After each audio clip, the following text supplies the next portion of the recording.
أعوذ بالله من الشيطان الرجيم. بسم الله الرحمن الرحيم. إن الذين آمنوا والذين هادوا والنصارى والصابئين من آمن بالله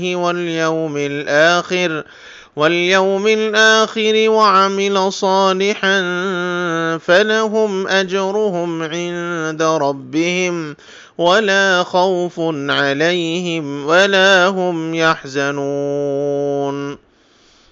اللہ رب العزت فرماتے ہیں یقیناً وہ لوگ جو ایمان لائے اور وہ لوگ جو یہودی ہیں اور جو نصرانی ہیں اور وہ لوگ جو صابی ہیں، یعنی صابی سے مراد ستاروں کو پوجنے والے، اور وہ لوگ جو اللہ پر اور آخرت کے دن پر ایمان لائے اور جنہوں نے عمل صالح کیا، ان کے لیے ان کے رب کے پاس بڑا اجر ہے، اور نہ ان پر کوئی خوف ہوگا اور نہ وہ رنجیدہ ہوں گے۔ وَإِذْ أَخَذْنَا مِيثَاقَكُمْ وَرَفَعْنَا فَوْقَكُمُ الطُّورَ خُذُوا مَا آتَيْنَاكُمْ بِقُوَّةٍ وَاذْكُرُوا مَا فِيهِ لَعَلَّكُمْ تَتَّقُونَ۔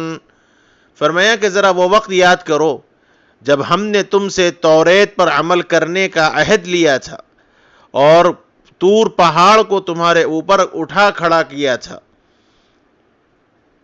اور اس بات کا عہد لیا تھا کہ جو کتاب ہم نے تمہیں دی ہے اس کو مضبوطی سے تھامو، اور جو کچھ اس میں احکامات بیان کیے گئے ہیں اس کو یاد رکھو تاکہ تم تقوی اختیار کرنے والے بن جاؤ۔ ثم توليتم من بعد ذلك فلولا فضل الله عليكم ورحمته لكنتم من الخاسرين۔ اس سب کے باوجود تم دوبارہ سیدھے راستے سے پھر گئے، چنانچہ اگر اللہ کا فضل اور رحمت تم پر نہ ہوتی تو تم ضرور سخت نقصان اٹھانے والوں میں شامل ہو جاتے۔ وَلَقَدْ عَلِمْتُمُ الَّذِينَ اعْتَدَوْا مِنْكُمْ فِي السَّبْتِ فَقُلْنَا لَهُمْ كُونُوا قِرَدَةً خَاسِئِينَ۔ فرمایا کہ اور تم اپنے لوگوں کو اچھی طرح جانتے ہو جو ہفتے کے معاملے میں حد سے گزر گئے تھے، چنانچہ ہم نے ان سے کہا تھا کہ تم دھتکارے ہوئے بندر بن جاؤ۔ فَجَعَلْنَاهَا نَكَالًا لِمَا بَيْنَ يَدَيْهَا وَمَا خَلْفَهَا وَمَوْعِظَةً لِلْمُتَّقِينَ۔ پھر ہم نے اس واقعے کو اس زمانے کے اور اس کے بعد والے لوگوں کے لیے عبرت اور ڈرنے والوں کے لیے نصیحت کا سامان بنا دیا۔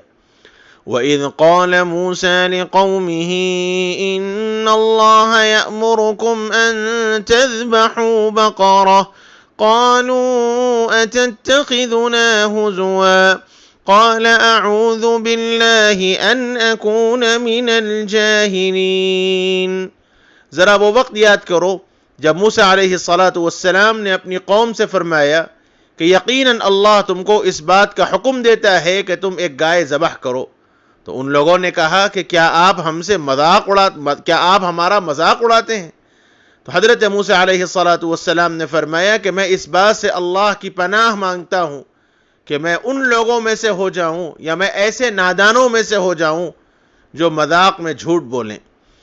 قالوا ادع لنا ربك يبين لنا ما هي قال إنه يقول إنها بقرة لا فارض ولا بكر عوان بين ذلك فافعلوا ما تؤمرون۔ انہوں نے کہا تھا کہ آپ ہمارے لیے اپنے رب سے دعا کر دیجئے کہ وہ ہمیں صاف صاف بتلا دے کہ وہ گائے کیسی ہو۔ حضرت موسیٰ علیہ اللہ تعالیٰ نے فرمایا حضرت موسیٰ علیہ السلام نے فرمایا کہ اللہ تعالیٰ یوں فرماتے ہیں کہ وہ ایسی گائے ہو جو نہ بہت بوڑھی ہو نہ بالکل نوجوان، بلکہ ان دونوں کے بیچ میں ہو۔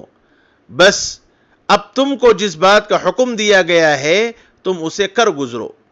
قالوا ادع لنا ربك يبين لنا ما لونها قال إنه يقول إنها بقرة صفراء فاقع لونها تسر الناظرين۔